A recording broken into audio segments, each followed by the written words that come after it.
For more on Tesla's quarter, let's bring in Fast Money friend Gene Munster of Loop Ventures. Gene, great to see you. What are you focusing on in the quarter? Melissa, the key takeaway is traditional auto just can't keep up with Tesla, and there's 2 points I want to enumerate. First, on the profitability standpoint, I agree with Karen completely, is that this upside on the critical gross margin X credits number was based on higher margin, the higher margin performance SKUs. The price increases that we've seen had little to do with this beat because those price increases come when deliveries.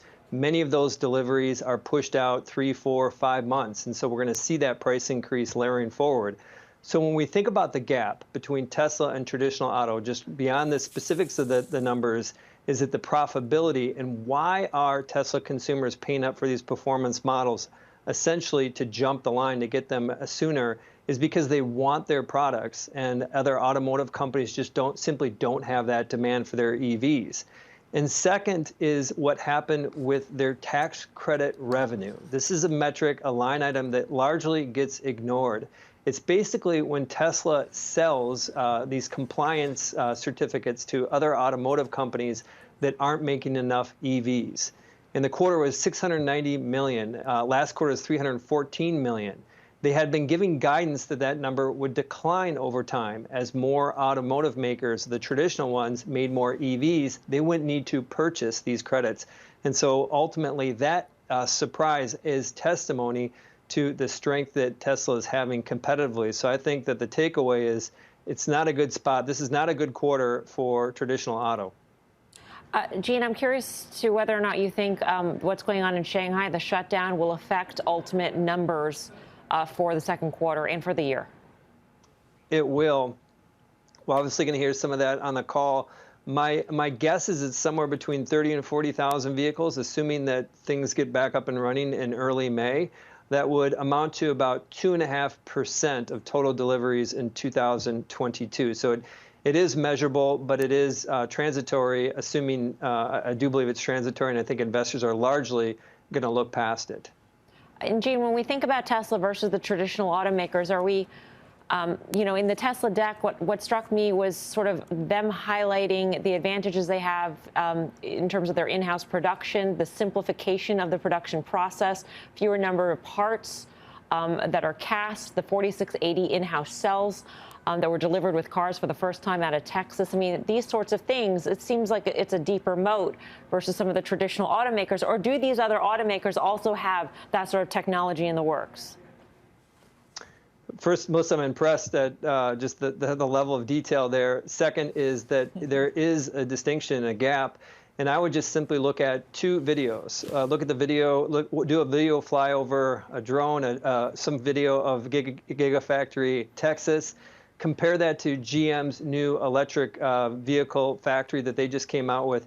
It is about as stark of a contrast. And one example looks like something out of the 1980s from GM with humans moving things around. When you look at how Tesla is done internally with their robotics, it looks like something out of the Terminator, some science fiction movie. This is the detail, and this is what goes beyond, I think, again, I think getting, in my view, is overly focused on some of the metrics, understand why they're important.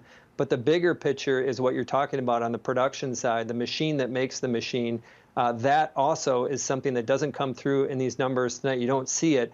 But if you work at one of those other automotive companies, that's what you're thinking about tonight is that factory and wondering how in the world am I going to compete with that? What's the one question that you would like to ask Elon Musk about the quarter when it comes to Tesla? What's his? How many delivery backlogs do they? How many delivery vehicles do they have in backlog? Because that obviously is going to give you some confidence about that 1.4 million number estimate that Phil LeBeau was talking about for 2022.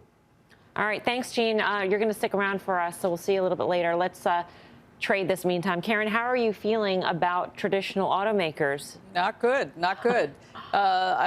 It's just funny, though, Gene. Look at the brain on you, Harvard girl. You impressed him. I mean, not surprising to all of us who know you. But no, not good. They're just way ahead. And, the valuation chasm has gotten even bigger, if that's even possible. Mathematically, at some point, I would think it can't be possible any longer. But As it should. That is the direction it should go, no doubt.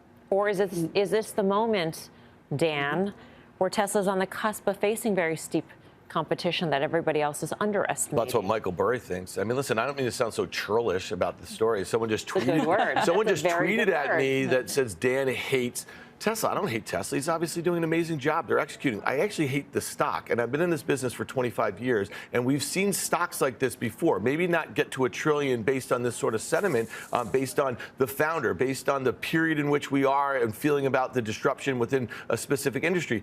Every single time they come crashing down, every single time. So it really is a matter of timing. And the stock has really only worked for the last 2 years, okay? Now, it's worked to the tune of $900 billion, okay? So a lot of people have made money on it, but it only actually makes them kind of get that much more into the story, which actually presents more risk. So I think buying into it here based on the best quarter they've ever had after the stock has gone up 900 points in a year and a half doesn't make any sense. Now, every step of the way, you could have bought every dip and you'd be making money, except the last 2 months. But here's the thing. Let's see how it acts tomorrow. I don't know. I mean, maybe that's as good as it gets.